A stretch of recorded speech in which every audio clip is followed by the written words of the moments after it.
Welcome to the film analysis, today with The Beekeeper by David Ayer. It's no exaggeration to say that this film is a campaign ad for Donald Trump. The titular beekeeper starts off by exterminating a hornet's nest for a neighbor. Later, he sets out to exterminate the hornets in the hive called State. At a recent campaign appearance, Trump said, "We promise them that we will exterminate the communists, Marxists, fascists and the radical leftist thugs who live like vermin in the borders of our country, who steal, lie and cheat elections." The Beekeeper represents a thoroughly sophisticated propaganda film, as the film never explicitly addresses the Democrats or Republicans, nor is there a male president in the White House, but a female one. And Jason Statham, with his straightforwardness, initially comes across as the blatant anti-Trump. However, these superficialities should not blind us to the actual structure of the film. The film shows a highly corrupt system that only one person can save. It is not enough to criticize here that The Beekeeper glorifies vigilante justice. Many films do that. It stretches further.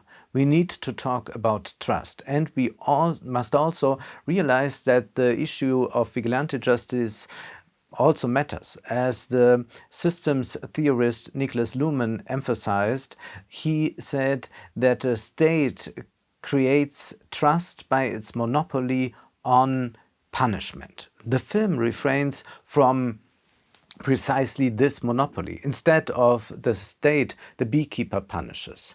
It all starts in private. Jason Statham, in the title role, clears a hornet's nest from the barn of a kindly senior citizen.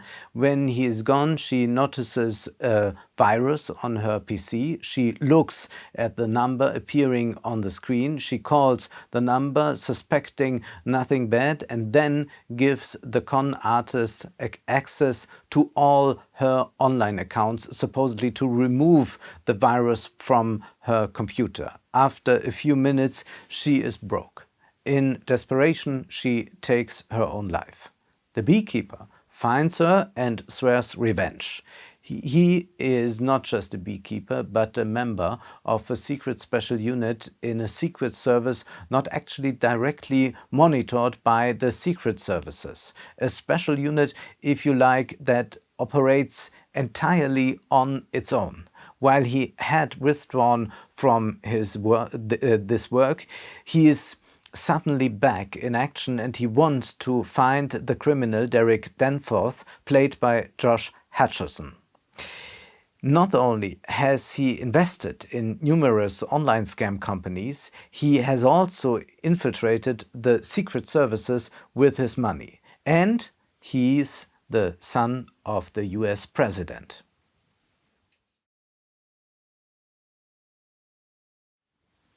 Regardless of the consequences, the beekeeper makes his way to this villain until he is standing in a room with Danforth and the most powerful woman in the world, the mother of Danforth. Before that, the beekeeper must take on the FBI and CIA and trick other institutions. The entire country seems to have been infiltrated. The plot depicts a completely hollowed out state betraying its own citizens, especially the elderly.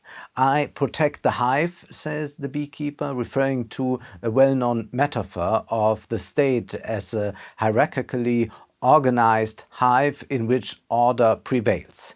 And this order has been lost. That's why the beekeeper had to restore it. Appearance and reality play a major role here. The film works with this dichotomy throughout, which is obvious since it is about deception. We see the beekeeper in inconspicuous functional beekeeper's clothing. In addition, Jason Statham always looks serious and sober, and he produces the neutral product honey. The film also presents the elderly woman at the beginning in a good-natured manner, as if she has never had a bad thought. And her daughter, who works for the FBI but sympathizes with the beekeeper, is given a certificate of authenticity by her alcohol addiction, according to the saying, "Children and drunks speak the truth." In contrast, there are the criminals and the corrupt. They wear colorful suits and dresses. These eye-catching colors are paired with dyed hair and glittering jewelry. Fashion is called out here as a world of appearances. And when we get to the presidential reception, it looks more like she is organizing the Eurovision Song Contest. The investor in the fraud company has an open plan office with yoga classes and singing bowl meditation. Silicon Valley and new work meet.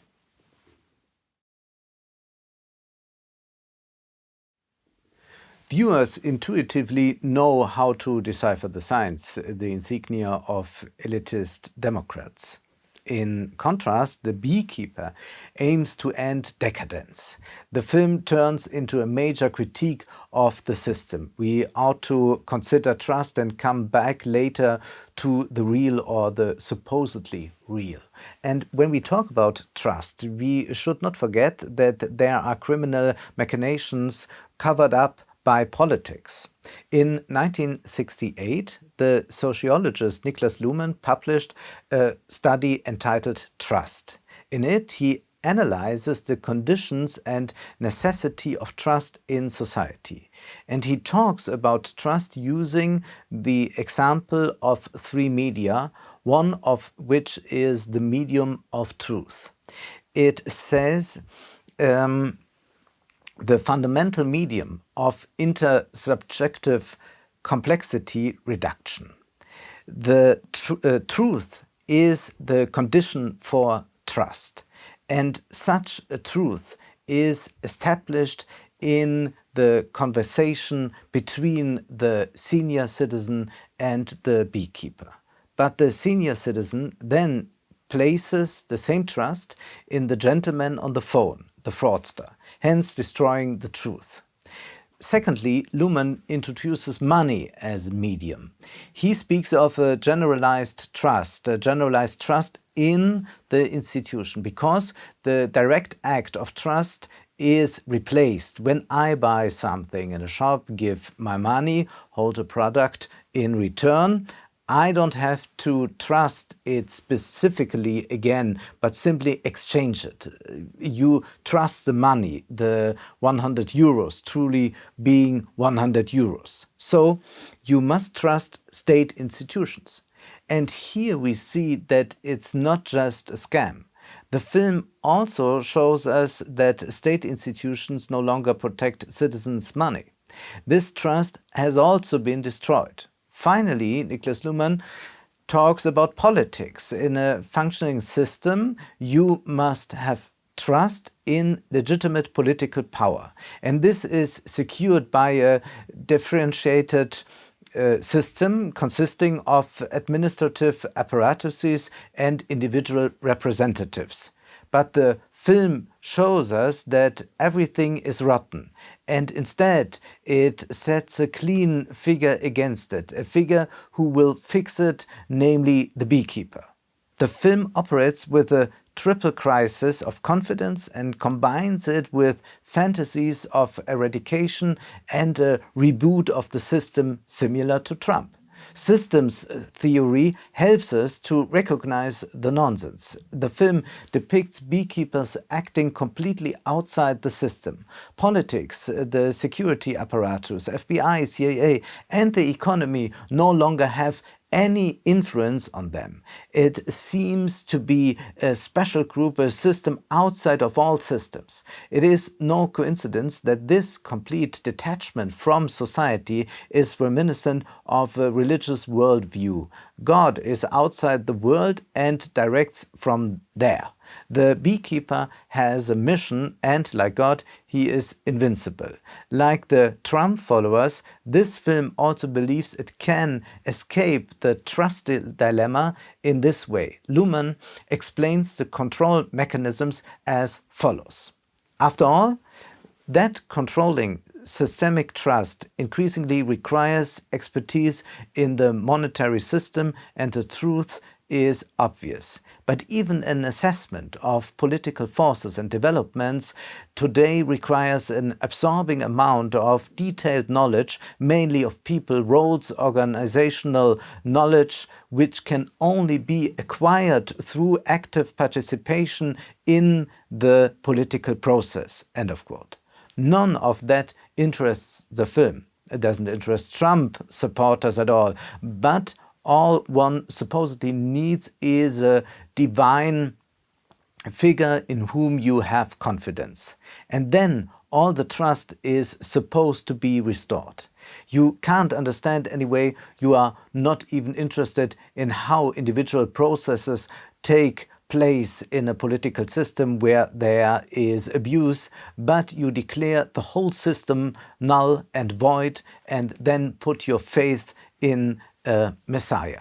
This falls far short of the mark, as Niklas Luhmann shows us here, who says, in practice, therefore, trust control can only be exercised as a main profession. Everyone else must rely on the full-time controllers and is thus forced to live on the periphery of events. In other words, the controls must be shifted into the systems that require trust and must be made explicit there, if not organized. Trust in the functionality of systems includes trust in the functionality of their immanent controls. End of quote.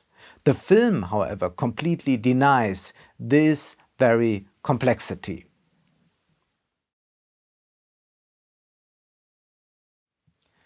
The film engages in a dishonest reduction of complexity. The beekeeper says, you have laws for such things until they fail. Then you have me. We should spare ourselves a political kitschification of the concept of trust. Instead, we should emphasize the ideology critique, which fits in better with Luhmann than you might think. It achieves three things. Firstly, it debunks the conspiracy ideology according to which individual evil subjects only need to be removed. And then everything is brought back into balance. It debunks this idea of a beehive. But secondly, it also exposes the liberal ideology, because here too it's just about weeding out a black sheep. Trump is the problem and everything is solved when the problem of Trump is solved. And thirdly, ideological criticism exposes the idea of a balanced society, but forward by conspiracy ideologues and their opponents. The idea of state as a beehive, an idea blatantly dismissing class antagonisms and the permanent power struggle resulting from them. The beekeeper thematizes precisely these contrasts in society, but it fails to establish an alternative narrative. To illustrate this, let's return to the initial situation. The senior citizen is being played for a fool on the phone. She believes that someone is desperate to help her and that she should just release all her passwords.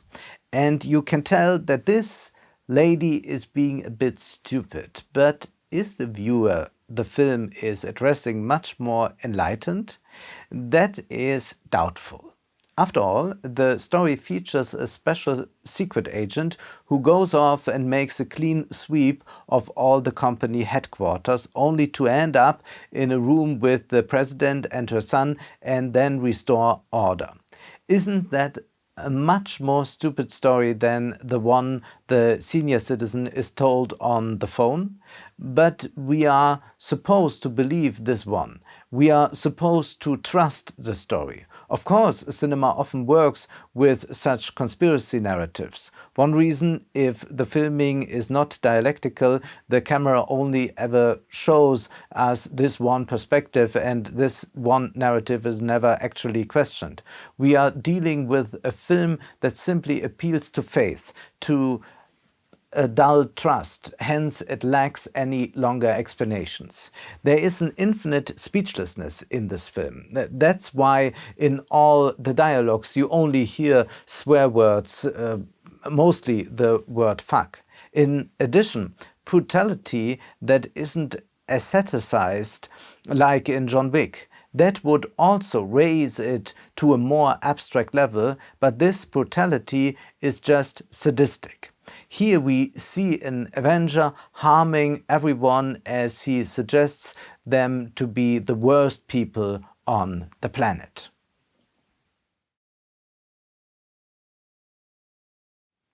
The film constantly asks, what is behind this?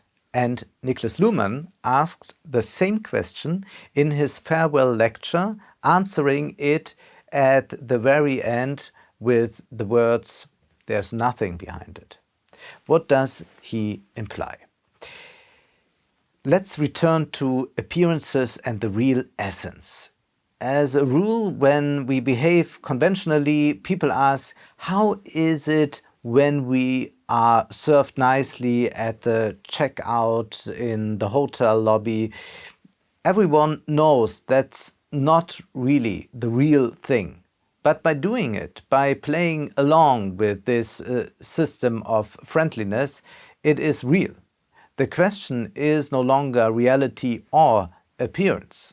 And Luhmann also tends to go in this direction when he says this seeing through has a different style than the endeavor to immediately assure trustworthiness. End of quote. In other words, we see through the conventional, we also see through the mechanisms of systems, but that does not necessarily mean that the mechanisms we see through are wrong. Luhmann continues, this ability to see through the world of social contact constituted by working on symbols as manufactured appearance is an appearance providing a sustainable basis for the continuation of contacts as long as everyone observes the rules of the game and cooperates trustingly in maintaining the representation. End of quote. We see here from both sides, on the part of the scammers and on the part of the beekeepers, that this social game has ceased to exist, but that everything has eroded, that no convention is observed anymore. This too is reflected in the strong language. And Luhmann goes on to write, basically the ontological opposition of being and appearance is unsuitable for grasping this reflexive relationship. The reality of represented identities, of social complexity reduction, is certainly particularly susceptible to interference, but ultimately every reality is destructible. That alone is no reason to categorize the destructible as appearance and the destructive as being. End of quote. But this is exactly what the film The Beekeeper does. The destroyable.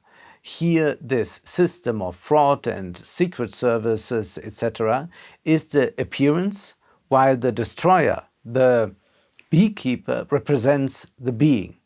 And Luhmann goes on to say, however, transparent trust has to considerable disadvantage compared to spontaneous trust. It requires trust to be more circumspect, more deliberate. One does not trust the other person directly, but trusts the reasons for which trust nevertheless works. It places a greater burden of complexity on the person acting and is therefore psychologically more difficult. And this psychological difficulty, even though you can see through a lot of things, to still trust, to know that this is how complex societies work, is precisely what is no longer demanded of us as the viewers of the film. And this is precisely what Trump voters no longer want to demand of themselves. When Luhmann says that there is nothing behind it, the Beekeeper replies that it's the president's son who has subjugated almost all the state's institutions and thus financed the president's election campaign. But there is a lot of dog whistling going on here, because this son is not only a criminal, he also takes drugs. An association with Joe Biden's son becomes abundantly clear. At the last moment, the film portrays the president as clueless about her son's machinations. As a result, the film refrains from replacing the president with the Beekeeper as the true representative of the people. In the finale, it is still the president's beach villa, not the White House. Obviously, the film did not dare to take this turn. The total overthrow is left to Trump. But the film is already preparing for it. We are granted a supposed look behind the scenes into the deep state, and we watch but don't see.